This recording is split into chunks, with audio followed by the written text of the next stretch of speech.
வரதட்சணை கொடுமை புகார் தொடர்பாக போலீசார் நேரடியாக கைது நடவடிக்கையில் இறங்கக்கூடாது என உச்சநீதிமன்றம் தெரிவித்துள்ளது.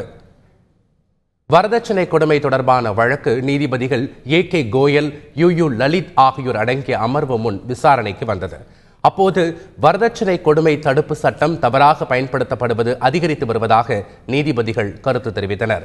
இதை தடுக்க புதிய விதிமுறைகளை அவர்கள் பிறப்பித்துள்ளனர்.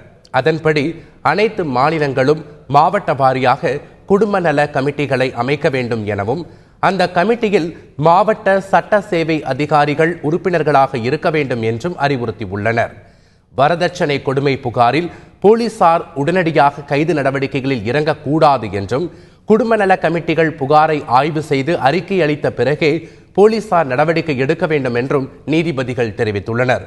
வரதட்சணை கொடுமையால் உயிர் சேதம் ஏற்பட்டால் மட்டுமே போலீசார் நடவடிக்கை எடுக்கலாம் என்றும் மற்ற புகார்கள் மீது குடும்ப நல கமிட்டியின் அறிக்கைக்கு பிறகே போலீசார் நடவடிக்கை எடுக்க வேண்டும் என்றும் நீதிபதிகள் தெரிவித்துள்ளனர்.